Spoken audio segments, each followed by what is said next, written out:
So welcome in here. In this film, we'll be showing you how this awesome project you're seeing is we're able to work it out. So it was done in India, Lagos, Nigeria during the class section. So we'll be showing you how we get it away from the pattern. Yeah, the pattern was sketched, and a full detail of how to generate a pattern. I have a video of that on my channel, so you can go into the channel and check that out. So we're going to be skipping that right now to go to how to get it out. So imagine you get your pattern out as it is out right now. You've gotten the pattern out. The next thing to do is to then use the pattern you've gotten to then start marking the letters out.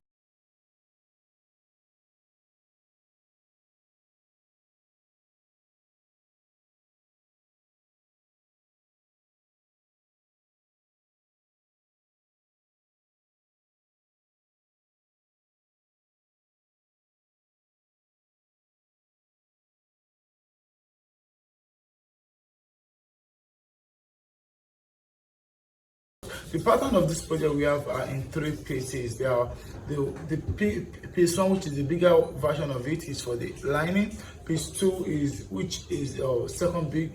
It's the moderate one, the medium size is the layer, and which the last one, the smallest one, is the buckle holder. So regardless of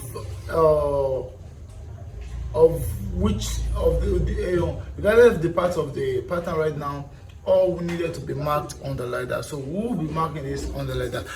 In this project, we're marking this project on the surface of the ladder. So you can mark in two ways. You can mark on the surface, and you can mark at the back of the ladder.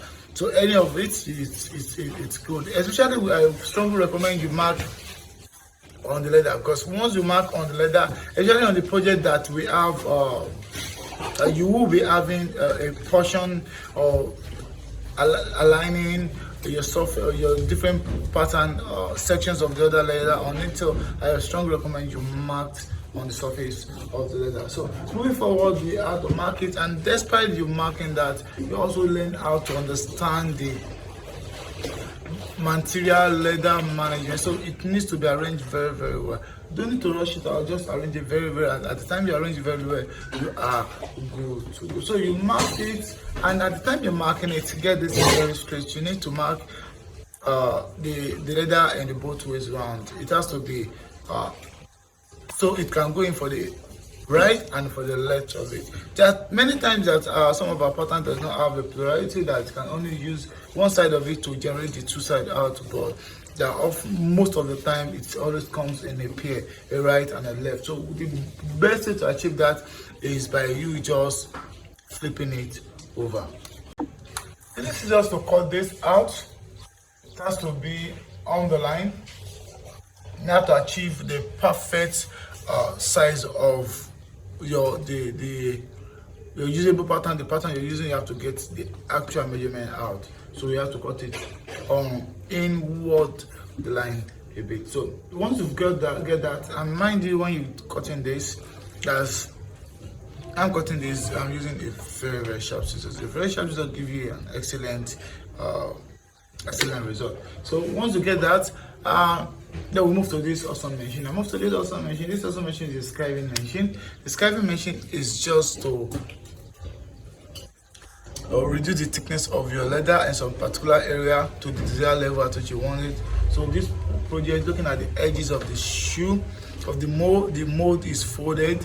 So at the tip that was folded needed to be, the thickness of leather needs to be reduced. So I get to reduce it. So at the time I reduce it, all this has a gauge, and there's also have a video on this platform whereby we show how to operate and how to set the scribing machine. I have a video like that on our channel. So check in our channel and check out all these videos that will help you in getting the scribing machine. And mind you, you can also use an hand scriber. So moving on this point right now, after we've scribed it, the reason I say that it's very, very good why you mark on the surface of the leather is that at the time you mark on the surface, your marking, your positioning is all shows, and when you arrange it, it's arranged very well. So this bigger version is what you used to call the inner layer. And at this point, we are good to go. we're going to go with our upper. We've been able to cut all the upper material. The next is then move to the machine and then come and join this together. What you're cutting right now in here is the lining. This is the material that the pattern that we design for the lining. You need to get that. Check the video on this channel. You definitely get to see how to do that. So if you're able to cut it out, then we'll proceed to the machine. So before the machine, we need to first join every part that needed to be joined with a glue adhesive, needed to join it together, and after you get that joined together, we put it to the machine to then permanently stitch it all around together.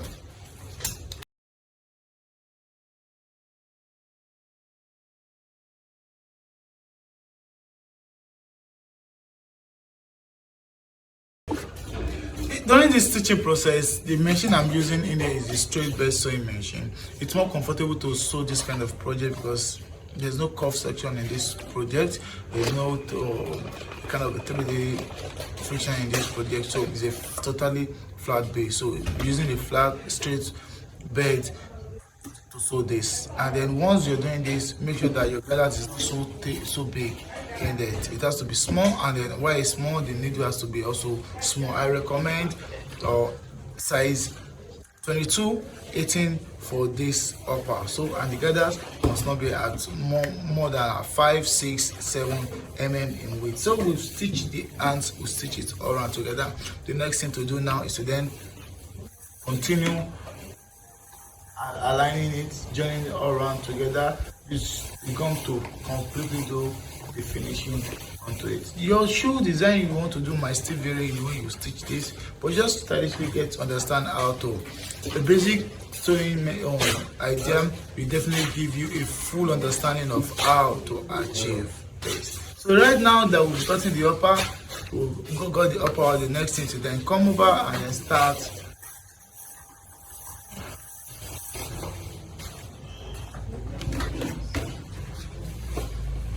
arranging it finally.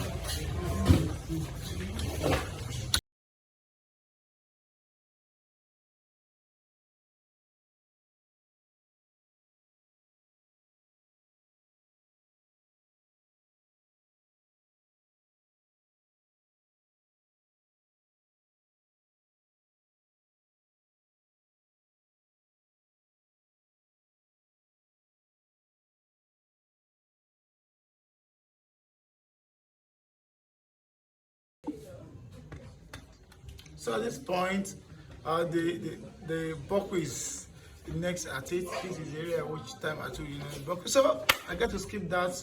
I get to skip that to move straight to the sole arrangement.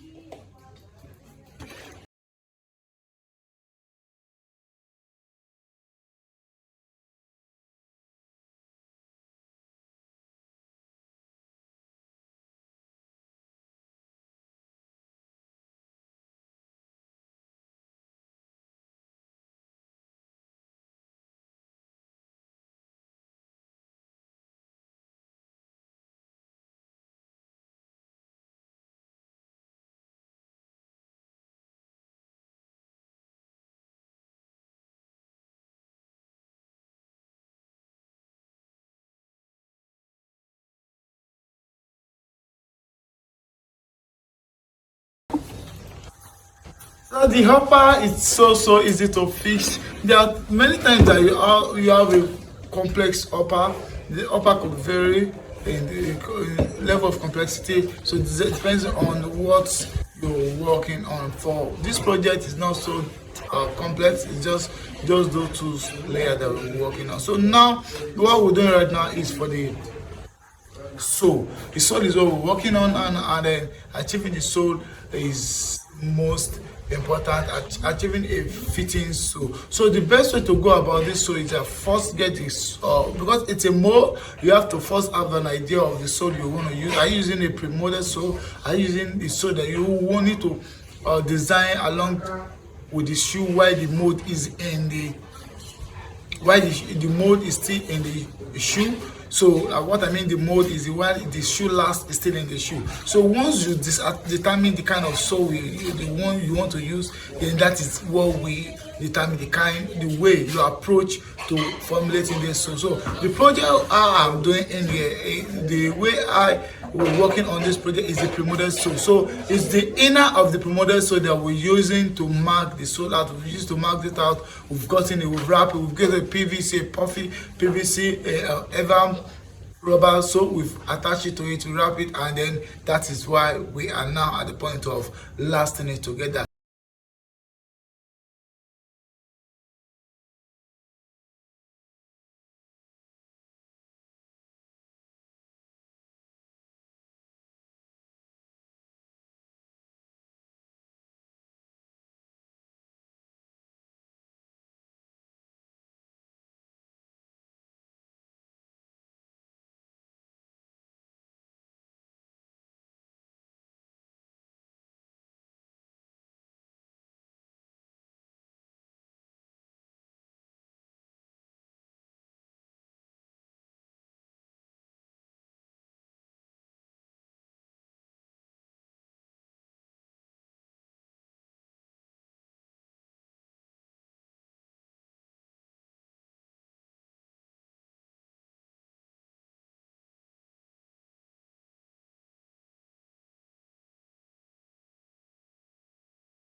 Remember, last thing that we're doing here is the level of, is what you need to do when you need to put your shoe to shape, size. Yes, the upper we have earlier is not in shape, while it's not in sizes. So right now, doing this right now, what this is going to be giving us is that it's going to be putting our upper to shape and sizes. So this is not difficult as it looks. It's quite easy. You just need to understand how to pick your leathers, form it, and let it firm directly to the shoe mold.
Okay, so at this point, the whole thing is bounded very well, lapping to the last. And the two tools you use, I'm using in here is I'm using the lasting plier.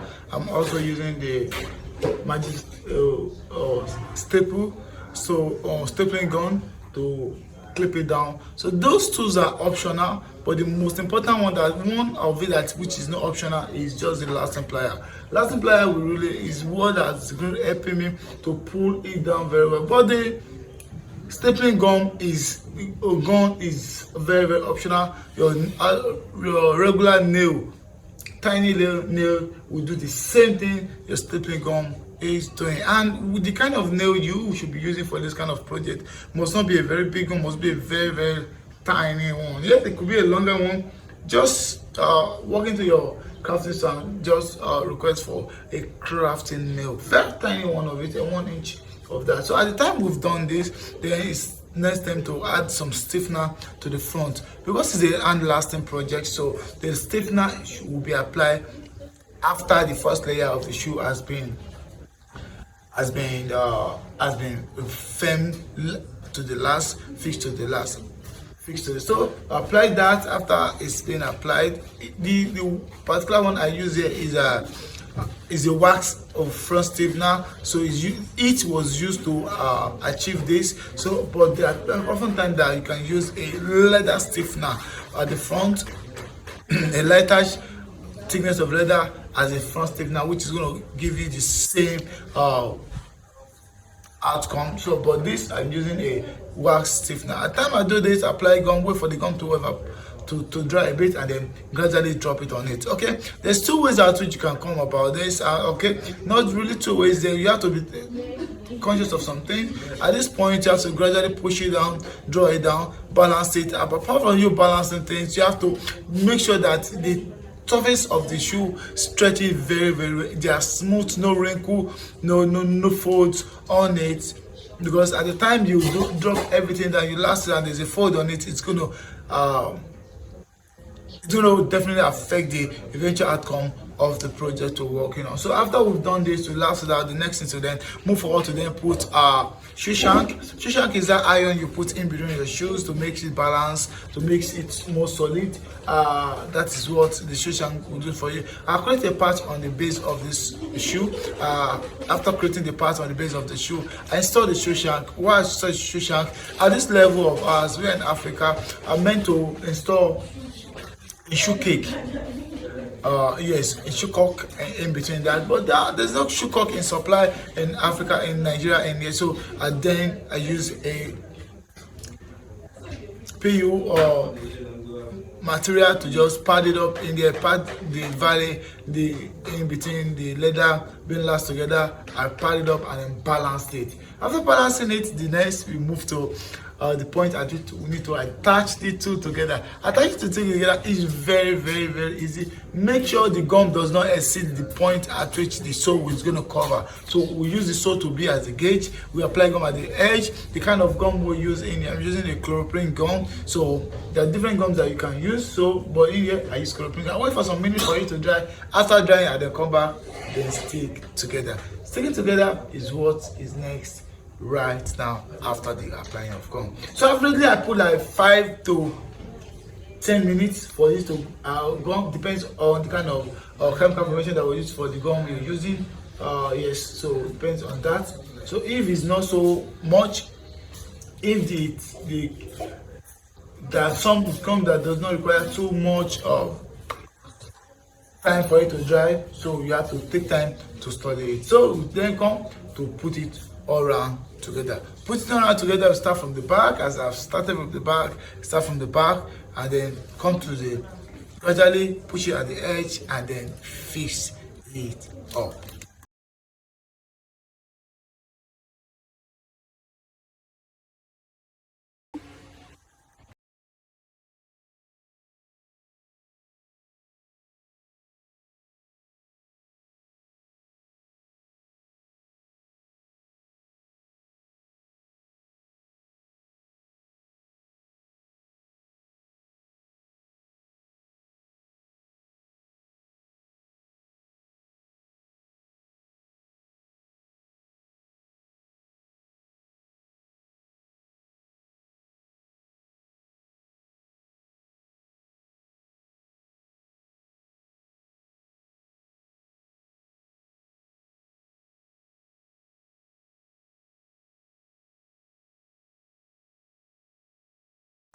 So this is it. You can see now I've glued it all on together. The next thing is to then come over to mount pressure on it. Mount pressure on it to have a permanent grip so you can really hold very well. At the time you mount all together, shoot it set. Do your inner branding. Excuse me. You do your inner branding. After you get your inner branding done on it, you get to then have your what I use in here is a wax polish. I use a wax polish afterward on it. Polish it down, make it shine, make it shine. So that is just it. It's so easy to achieve this project. You can see now after I've done this, and now proceed with my waxing gun, polish on it, polish it and make it shine. You can see, it's now looking shine.